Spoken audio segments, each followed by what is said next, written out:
एक slow fast video editing के लिए बहुत सारे तरीके होते हैं, लेकिन मुझे लगता है ये तरीका बेस्ट है, क्योंकि इस तरीके से अगर आप लोग वीडियो एडिटिंग करोगे तो वीडियो बहुत ही स्मूथ होगा, लाइक आईफोन की तरह। कोई अगर आईफोन इस्तेमाल करते होंगे या कोई आईफोन के अगर स्लो मोशन देखे होंगे तो आप लोगों को पता होगा कि आईफोन के स्लो मोशन कितना ज़्यादा स्मूथ होता है, एंड्रॉयड का उतना ज़्यादा स्मूथ नहीं होता है। तो आप लोग बिल्कुल आईफोन की तरह smooth slow fast video editing कैसे कर पाओगे, वो भी आपके काइनमास्टर के अंदर। के बारे में मैं इस वीडियो में आप लोगों को बताऊंगा।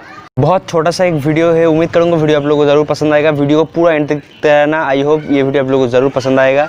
तो चलिए दोस्तों, वीडियो की तरफ बढ़ते हैं।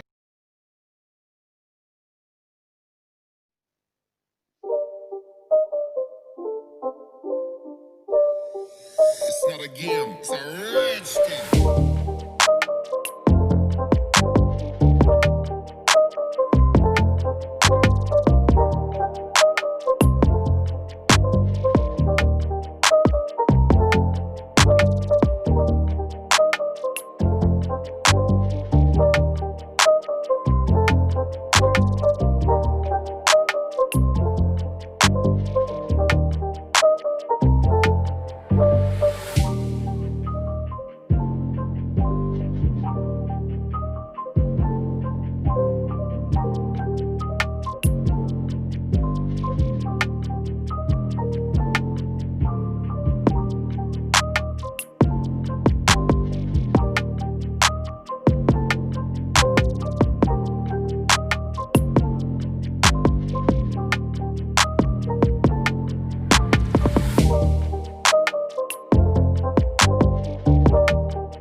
It's not a game, it's a rich thing.